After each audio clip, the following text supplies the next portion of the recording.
नमस्कार। मैं अजय कुमार अलंकार, सेवानिवृत्त अपर निबंधक सहयोग समितियां बिहार पटना सहकार चैनल के माध्यम से पुनः आपके समक्ष उपस्थित हूँ।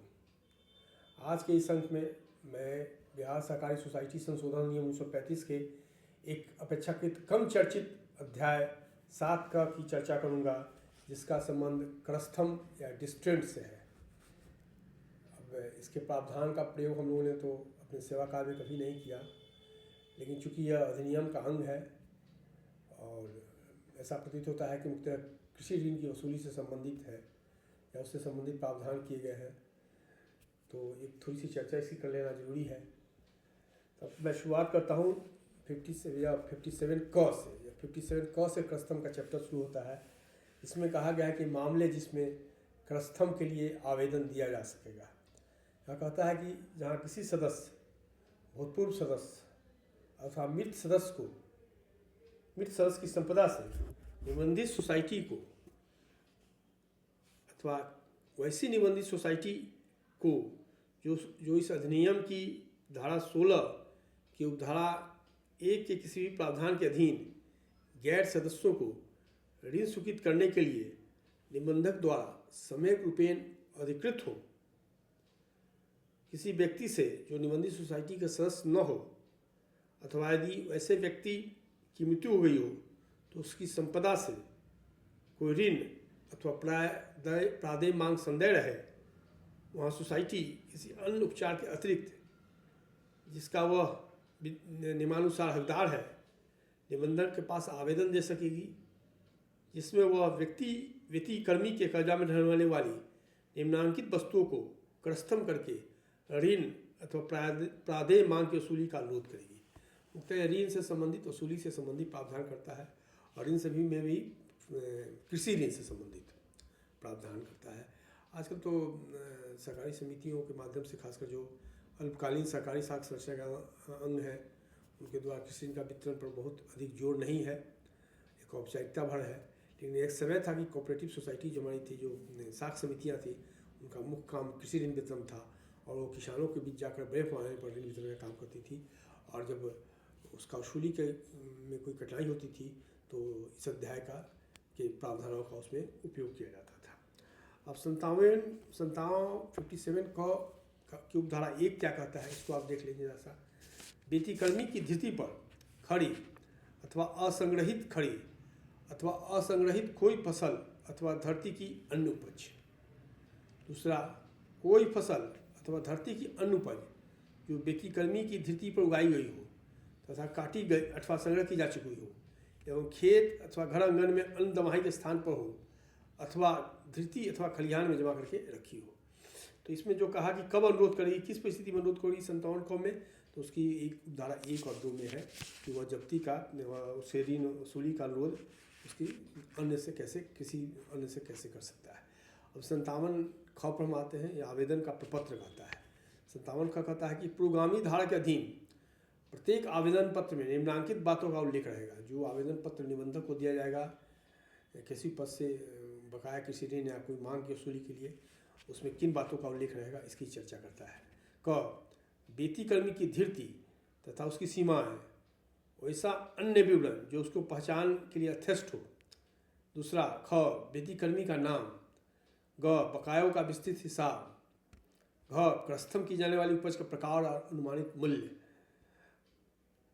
अंग, स्थान जहाँ वह मिलेगी अथवा जैसा अन्य विवरण जो उसकी पहचान के लिए यथेष्ट हो। एवं च, यदि फसल खड़ी हो अथवा जमा नहीं की गई हो तब जब उसे काटे अथवा जमा किए जाने की संभावना हो, उस समय का उल्लेख। 57 ख की उपधारा 1। अब 57 ख की उपधारा 2।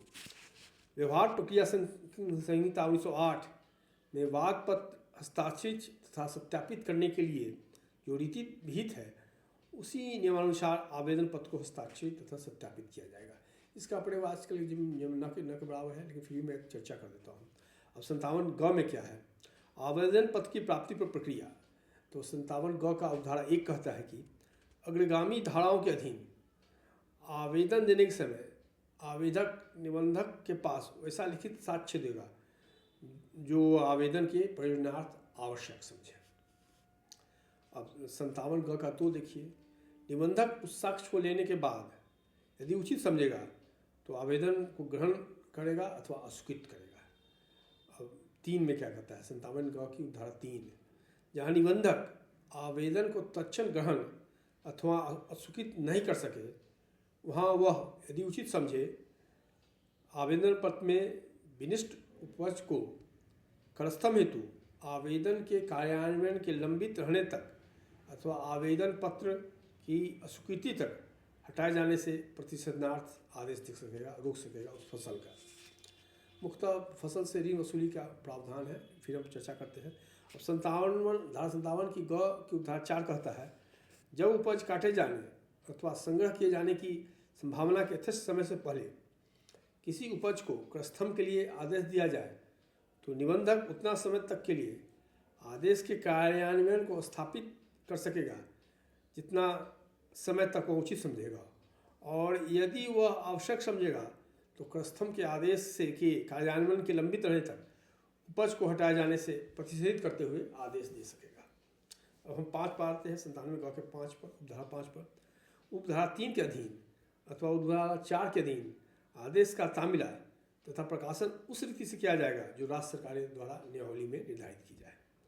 अब 97 घ पाइए, 97 घ कहता है क्रयस्थम आदेश का कार्यान्वयन। 97 घ का उपधारा 1 में है, यदि अंतिम पूर्वगामी धारा के अधीन कोई आवेदन पत्र ग्रहण किया जाए तथा किसी उपज के क्रयस्थम के लिए आदेश दिया जाए तो निबंधक निर्धारित ब्यौरे के साथ उस आदेश की एक प्रति समाहर्ता के पास कार्यान्वयन हेतु प्रेषित करेगा।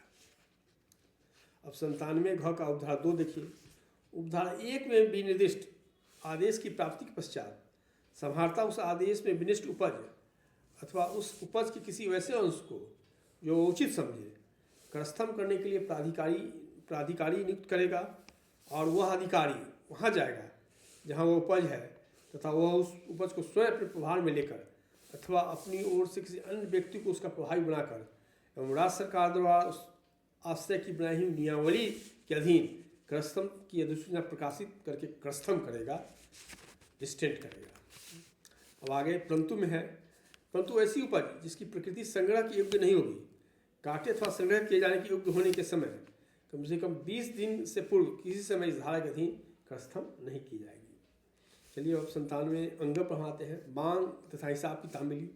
97 अंग की उपधारा 1 में कहता है कि क्रयस्थम करने के समय क्रयस्थम करने वाले अधिकारी व्यतिक्रमी पर क्रयस्थम करने के आधारों को प्रदर्शित करते हुए हिसाब के साथ बाकी राशि की लिखित मांग तथा क्रयस्थम में उपगत व्यय तामील करेगा। 97 अंग का उपधारा 2 क्या है देखिए, जहाँ क्रयस्थम करने वाले अधिकारी को ऐसा विश्वास करने का कारण हो कि क्रयस्थम की गई संपत्ति का स्वामी व्यतिक्रमी के अलावा कोई अन्य व्यक्ति है, वहाँ उस व्यक्ति की पर उसी तरह मांग तथा हिसाब की प्रतियां तामील करेगा। अब 97 अंग की उपधारा 3 में क्या प्रावधान है इसको भी देखने की जरूरत है। यथासत मांग और हिसाब व्यक्तिगत रूप से तामील किए जाएंगे, किंतु यदि वो व्यक्ति जिस पर भी तामील किए जाने हैं पलायन कर रहा हो अन्यथा उपलब्ध न रहा हो तो अधिकारी मांग और हिसाब की प्रतियां उस मकान के बाहर सहदृश भाग में चिपका देगा, जिससे वह स्वांतः निवास करता हो। फसल से संबंधित है, फसल से ऋण वसूली से है, लेकिन एक चर्चा थोड़ी सी करने की जरूरत है चूँकि एक्ट का पार्ट है। मैंने बहुत ही शुरू में कहा कि जो 97 क है कि क्रयस्थम किन मामलों में क्रयस्थम के लिए डिस्टेंट के लिए आवेदन दे सकेगा, तो निबंधक को आवेदन दिया जाएगा, कौन देगा या इसका भी उल्लेख 97 क में है, इसको आपको मैंने उसकी चर्चा कर दी। अब मैं 97 च पर आता हूँ, ये क्या कहता है, उपज काटने अधिकार का जिक्र करता है। 97 च की उपधारा 1 में वर्णन है कि इस अध्याय के अधीन क्रयस्थम किसी व्यक्ति को कोई उपज काटने, संग्रह करने, जमा करने अथवा उसे समयक रूपेण संरक्षणार्थ अनावश्यक काम में करने से प्रतिषेधित नहीं करेगा, नहीं रुकेगा। 97 च का उपधारा 2 क्या है, यदि हकदार व्यक्ति उचित समय पर ऐसा करने से चूक जाए तो क्रयस्थम करने वाला अधिकारी क्रयस्थमगत खड़ी फसल अथवा असंग्रहित उपज को पक जाने पर कटवा लेगा अथवा संग्रह करवा लेगा तथा उस तरह की कोठियों में अथवा अन्य स्थानों में जिस तरह की कोटियाँ अथवा स्थान उस प्रयोजन के लिए सामान्यतः प्रयुक्त जाते हैं अथवा प्रयोग में किसी अन्य सुविधाजनक स्थान पर जमा करवा देगा अथवा उसके सम्यक तरह से संरक्षण के लिए आवश्यक काम करेगा। 97 चौकी उपधारा 3 कहता है कि हर हालत में क्रस्थम संपत्ति क्रस्थम करने वाले अधिकारी के अथवा उसके द्वारा यथार्थ नियुक्त किसी अन्य व्यक्ति के प्रभाव में रहेगी। क्रस्थम संपत्ति मैं इसकी बहुत व्याख्या भी नहीं कर रहा हूँ, बहुत उदाहरण नहीं दे रहा हूँ, क्योंकि यह मुख्य रूप से सरकारी ऋण वसूली से संबंधित है और इसका प्रयोग न के बराबर होता है। वैसे तो सरकारी ऋण बटना ही बहुत कम हो गया है और मुख्यतः किसी से ऋण के माध्यम से दिया जा रहा है। अब मैं 97(6) पर आता हूँ। जब तक मांग का समाधान न हो विक्रय की उद्घोषणा निर्गत होगी। जब तक क्रस्थम के पूरे व्यय के साथ मांग का तुरंत समाधान न हो जाए, क्रस्थम करने वाला अधिकारी क्रस्थमगत संपत्ति के ब्यौरों को तथा जिस मांग के लिए क्रस्थम किया गया हो उसको विनिर्दिष्ट करते हुए एक घोषणा जारी करके अधिसूचित करेगा कि वह अमुक स्थान पर तथा अमुक दिन को, जो क्रस्थम किए जाने के समय से कम 3 दिन अथवा अधिक से अधिक 7 दिन बाद होगा, क्रस्थम संपत्तियों को लेख नीलाम द्वारा बेच देगा। जो फसल है उसको लोक नीलाम द्वारा बेच देगा बकाया राशि की वसूली हेतु। परंतु यदि फसल अथवा उपज इस प्रकार की हो उसका भंडारण किया जा सके किंतु उसका भंडारण उस समय तक नहीं हुआ हो तो विक्रय का ऐसा दिन निश्चित किया जाएगा जिस दिन के आने के पहले फसल का उपज भंडारण के लिए तैयार हो जाए। 97(6) का उपधारा 2 क्या कहता है? जिस गांव में व्यतिक्रमी की भूमि स्थित हो उस गांव में किसी सहदृश स्थान पर उस घोषणा पत्र को चिपका दिया जाएगा, क्रस्थम से संबंधित घोषणा पत्र को। अब 97 का जो में आइए विक्रय स्थान। विक्रय उस स्थान पर किया जाएगा जहां क्रस्थमगत संपत्ति स्थित हो अथवा लोक निवास के निकटतम स्थान पर क्रस्थम करने वाले अधिकारी की राय में विक्रय करना अधिक लाभप्रद है। चलिए यही है। 97(झ) पर आइए। 97 खड़ी फसल कब बेची जाएगी? 97(झ) का जो उपधारा 1 है उसको जैसा हम लोग देख लेते हैं। उस फसल अथवा उपज को काटने अथवा जमा करने तथा भंडारण हेतु तैयार होने से पहले बेचा नहीं जाएगा जो भंडारण किए जाने योग्य होगी। अब 97(झ) का उपधारा 2 है। उस फसल अथवा उपज को काटने अथवा जमा करने से पहले बेचा जा सकता है जो भंडारण किए जाने योग्य नहीं हो एवं क्रेता स्वयं अथवा तदर्थ नियुक्त किसी व्यक्ति द्वारा उस भूमि पर प्रवेश तथा फसल या उपज को सहेजने, काटने अथवा जमा करने के संबंध में क्रस्थम आदेश को कार्यान्वित नहीं किया जाएगा। चलिए अब है विक्रय की रीति क्या होगी। 97 यह है, विक्रय करने वाले अधिकारी के विचारानुसार संपत्ति को लोक नीलाम से बिक्री एक अथवा अधिक लॉट में की जाएगी और यदि संपत्ति के अंश को बिक्री से क्रस्थम विक्रय के परिव्यय से मांग का समाधान हो जाए तो शेष के संबंध में क्रस्थम आदेश को कार्यान्वित नहीं किया जाएगा।